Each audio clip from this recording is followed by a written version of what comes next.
www.urduvoa.com.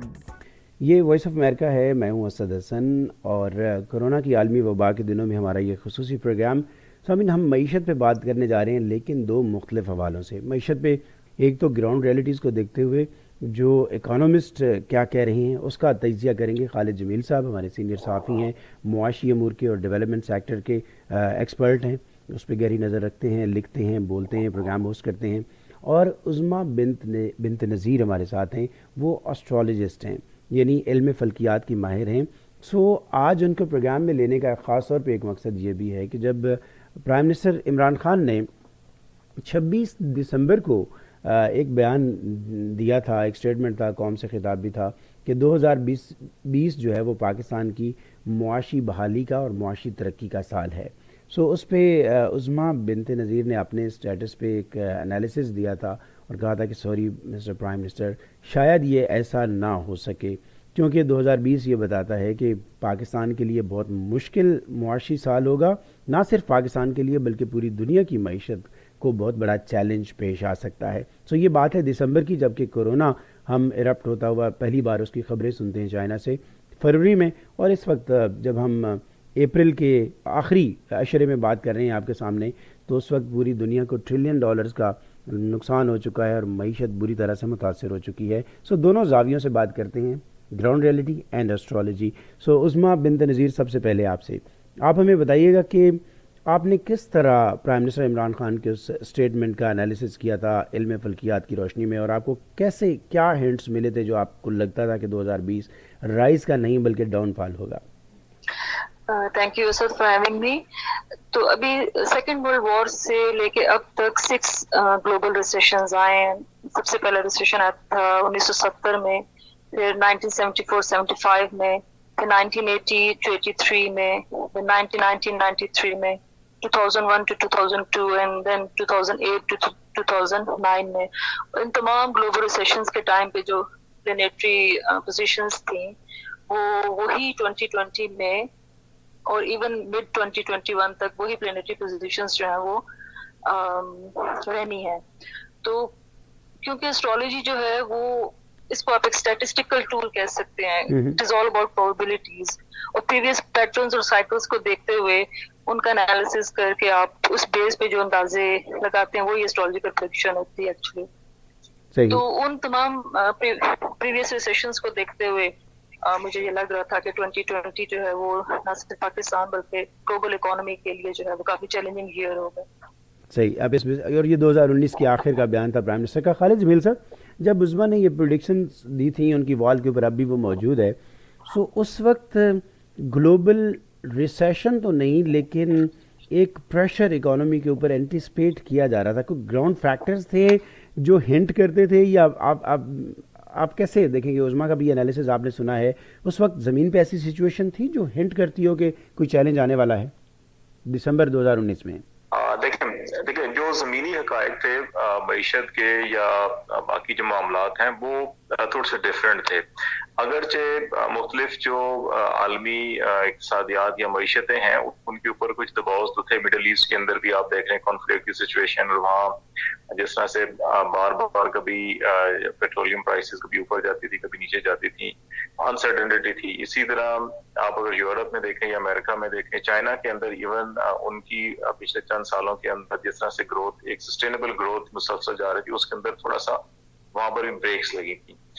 اچھا، پاکستان کی اگر صورتحال دیکھیں، پاکستان کی تھوڑی سی ڈفرینٹ سچویشن ساری کی ساری باقی ریجن سے ہٹ کر پاکستان میں یہ ایکسپیکٹ کیا جا رہا تھا، اور نہ صرف پاکستان کی اپنی جو اکانومسٹ تھے یا جو یہاں پہ اکنامکس سے متعلق جو ادارے ہیں جو ریسرچ کرتے ہیں، یا اسٹیٹ بینک آف پاکستان کی رپورٹ، ایون ورلڈ بینک کی، IMF کی یا ADB کی جو رپورٹس تھی، ان کے اندر یہ نظر آ رہا تھا کہ پاکستان میں جو 2020 کا سال ہوگا، کیونکہ جب PTI کی گورنمنٹ آئی اور انہوں نے کچھ بڑے میجر ڈیسیژنز لیے تھے، خاص طور پر 4-5 بڑے سیکٹر جو تھے جن کے اندر انویسٹمنٹ کا پوٹینشیل بہت زیادہ تھا، جن کے اندر جو ہے گروتھ کا پوٹینشیل بہت زیادہ تھا، اور انٹرنیشنل ٹریڈ کے اندر ان سیکٹرز کا جو شیئر ہے وہ بھی $1 ٹریلین کے اندر ہے۔ تو ان سیکٹرز کو پاکستان کے اندر انسینٹیو دے کے اوپن کیا جا رہا تھا، تو اس لیے ایکسپیکٹ کیا جا رہا تھا کہ پاکستان کے اندر جو پچھلی ایک دو دہائیاں خاص طور کے اوپر وار اینڈ ٹیررزم کے اوپر گزری تھی، اس کے اندر پاکستان کی معیشت، پاکستان کی سماجی حالات،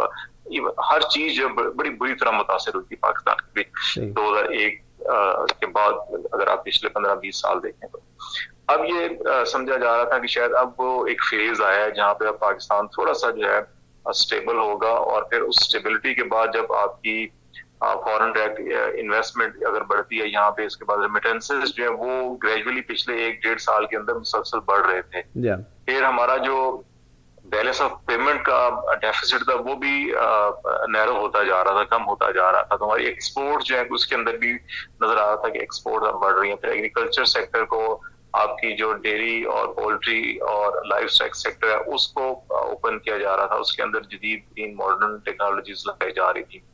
پھر جو ٹورزم جو پاکستان کا بہت بڑا پوٹینشیل ہے، اس کے اندر آپ کو سال میں کسی بھی وقت آپ کو چاروں موسم مل سکتے ہیں اور ہر قسم کی ڈائیورسٹی ہے اس کے اندر. آپ کو ہائی ماؤنٹینز ہے جہاں پہ سنو 12 مہینے جو ہے کورڈ رہتی ہے، اسی طرح آپ کو بہت سی ڈیزرٹس ملتے ہیں، آپ کو بڑی ورجن بیچ ملتی ہیں، تو ہر چیز جو ہے پاکستان کے اندر موجود ہے.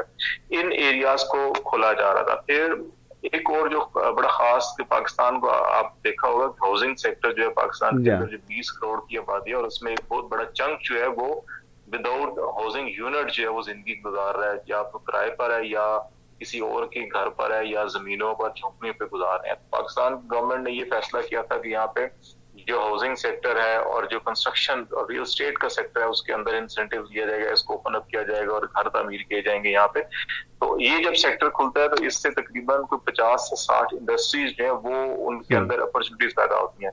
تو اس تناظر میں اس وقت جو ہے کہ صرف پرائم منسٹر آف پاکستان ہی نہیں بلکہ تمام جو پاکستان کے اکانومسٹ تھے یا انٹرنیشنل ادارے تھے جو اس ساری چیز کے اوپر نظر رکھ رہے تھے، جو سپورٹ بھی کر رہے تھے، فنڈنگ بھی کر رہے تھے اور ڈونرز تھے، وہ یہ ایکسپیکٹ کر رہے تھے کہ پاکستان کا جو 2020 ہوگا، خاص طور پر یہ جون کے بعد آخری جو 6 ماہ ہوں گے، تھرڈ فورتھ وہ رائز کریں گے، اس کے اندر ایک ریزنیبل امپروومنٹ نظر آئے گی. اس اعتبار سے جو عظما کا انالیسس تھا وہ یکسر مختلف تھا ان تمام اکانومسٹ سے، اور آپ کو جو پرائم منسٹر کو بریفنگ دی جا رہی تھی.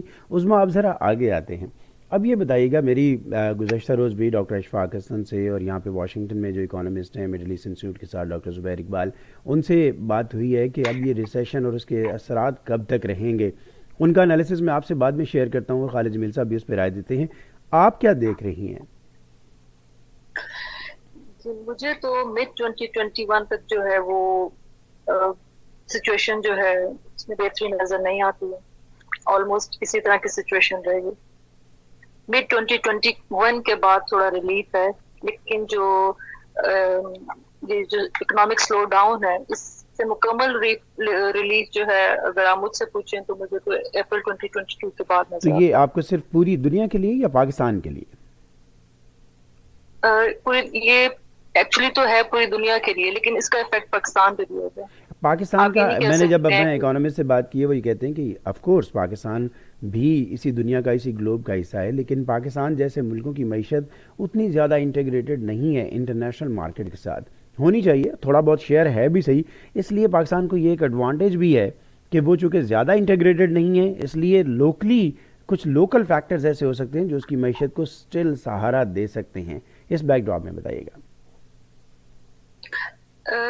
مکمل ریلیف مجھے بالکل بھی نظر نہیں آتا ہے کہ اگر آپ کہیں کہ بالکل ہی ٹوٹلی ڈفرینٹ ایک سینیریو بن جائے گا. 19-20 کا فرق آ سکتا ہے لیکن مکمل ریلیف ہے. خالد جمیل صاحب، آپ کی اسیسمنٹ کیا ہے؟ میں نے آپ کے سامنے ڈاکٹر اشفاق حسن اور ان کا انالیسس بھی رکھا ہے، آپ نے عظما بنت نذیر ان کو بھی سنا ہے. 2021 کا میڈ ویسے اگر یہ دیکھا جائے نا جنرلی ابھی بھی یہ ارلی ہے، کیونکہ لوگ تو ایکسپیکٹ کرتے ہیں کہ منیمم 3 سال لگیں گے کورونا سے پہلے والی سچویشن پہ آنے تک. آپ کی اسیسمنٹ کیا ہے؟ دیکھیں، میرا یہ خیال ہے کہ یہ جو انالیسز ہے نا کہ پاکستان کی معیشت جو ہے انٹرنیشنلی اتنی انٹیگریٹڈ نہیں ہے جتنی کہ یورپ کی، مڈل ایسٹ کی یا ایسٹ ایشیا کی، ایون انڈیا کی، کیونکہ ایون انڈیا کی آپ دیکھ لیں وہ جی ڈی پی کے اوپر ڈیپینڈ کرتا ہے. انڈیا میں تو اس میں کافی وزن ہے. اچھا لیکن پاکستان جو یورپ کی معیشت ہے یا ایسٹ ایشین ہے انڈین ہے کہ ان کو ریکوری میں تھوڑا ٹائم زیادہ لگ سکتا ہے. میرا خیال ہے کہ پاکستان کی جو معیشت ہے اس کی جو ریکوری ہے اس کے اندر اتنا ٹائم نہیں لگے گا جتنا کہ یورپین یا باقی ممالک کا ہوگا. اس کی ریزن یہ ہے کہ پاکستان کا انٹرنیشنلی جو اگر آپ دیکھیں نا 2-3 چیزیں ہیں صرف. ایک پاکستان کی ایکسپورٹس ہیں جو زیادہ تر جو ہے کہ وہ یورپ کی سائڈ کے اوپر ہے اور وہاں پہ کافی اس وقت ڈسٹربنس ہے اور پاکستان کی وہ ایکسپورٹ ساری کی ساری رکی ہوئی ہے, وہ امپیکٹ آئے گا اس کے اوپر. دوسرا پاکستان کا جو ریمیٹنسز ہیں وہ ایک اچھا خاصا امپیکٹ ڈال رہا تھا جو ہمارے ریزروز اور اس کے اوپر تھا, وہ متاثر ہو رہا ہے کیونکہ ان بڑے ممالک سے پاکستان کو ریمیٹنسز آ رہے تھے جہاں اس وقت سیشن کافی زیادہ ہے اور کرونا وائرس کے بعد کی سچویشن ہے وہ لاک ڈاؤن بھی کافی وہاں پہ امپیکٹ ڈال رہا ہے. اس کے علاوہ اگر جن سیکٹرز کا میں پہلے ذکر کر رہا تھا آپ کو ان میں جو سب سے بڑا سیکٹر ہے وہ ابھی ریل اسٹیٹ اور ہاؤسنگ سیکٹر ہے.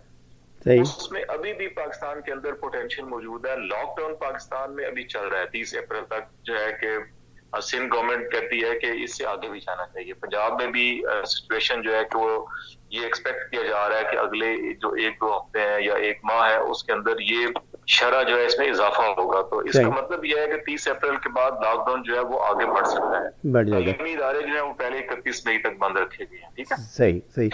اب اس کے باوجود ابھی جو 2 دن پہلے فیڈرل کیبنٹ میٹنگ ہوئی تھی اس کے اندر جو ڈیسیژنز لیے گئے ہیں اور اس کے اندر جو ٹیکس ریفارمز لیے گئے ہیں اور کل صدارتی آرڈیننس بھی جاری ہو گیا اس کے اوپر جو ٹیکس چھوٹ دی گئی ہے جو ہاؤسنگ سیکٹر ہے, کنسٹرکشن سیکٹر ہے اور ریل اسٹیٹ کا ہے اس کو بڑا انسینٹیو دیا گیا, میجر انسینٹیو دیا.